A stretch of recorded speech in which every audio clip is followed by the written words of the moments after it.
Hi, I'm Claudio Fort. I'm the President and CEO of Rutland Regional Medical Center.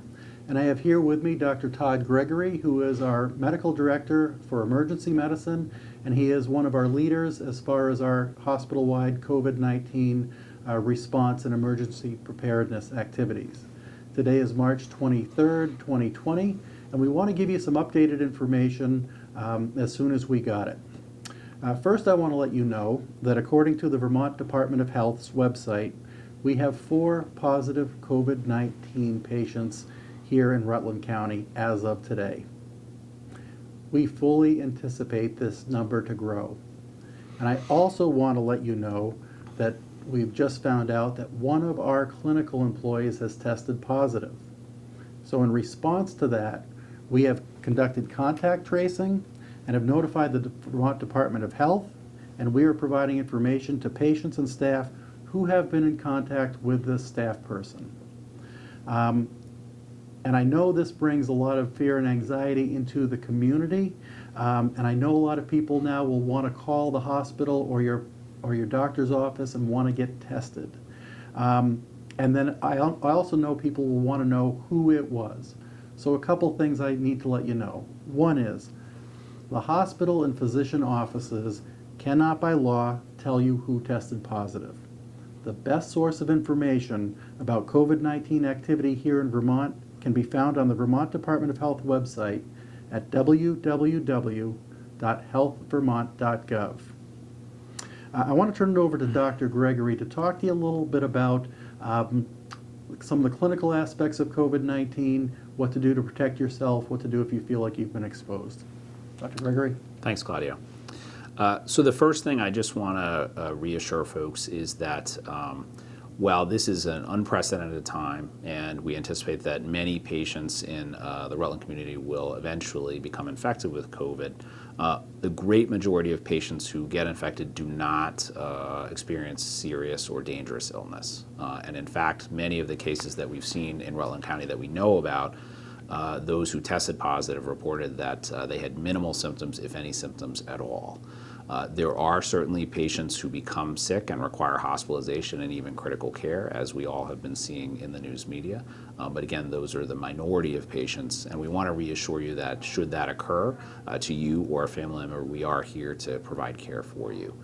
I think it's important to sort of walk through kind of what we recommend for management, because not knowing what to do adds to everyone's anxiety, and so we want to give you some guidelines around that. The first, as Claudio mentioned, testing in Vermont is unfortunately not a helpful option for care and management at this point, and that is frustrating for us, and we know it's frustrating for community members as well.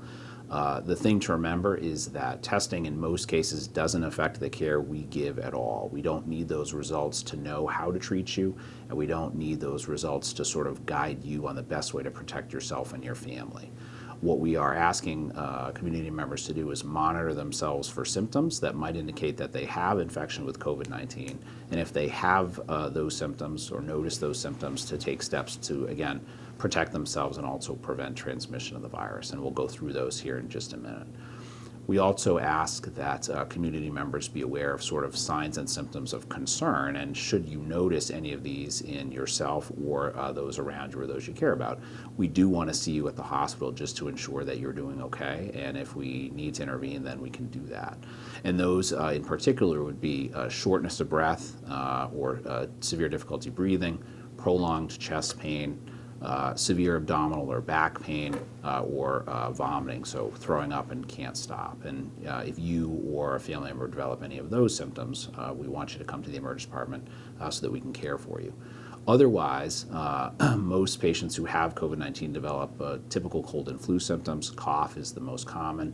Most patients do develop a fever, although it seems that it's a low-grade fever, and muscle aches and fatigue. And those are all things that, although they're uncomfortable, are not dangerous to folks, and you can manage those symptoms for the most part at home with extra fluids, rest, and medicines like Tylenol.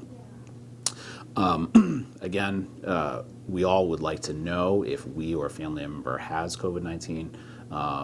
I think at this stage, based on the transmission that we're seeing that Claudio referenced, we have to assume that many cases are forthcoming. And so many of us who develop symptoms need to assume that we probably do have a COVID-19 infection. And so if you develop symptoms that are consistent with a flu-like illness, so again, low-grade fever, cough, we want you to take steps, and those steps really include isolation. So as you notice, Claudio and I are maintaining our 6 feet of recommended distance.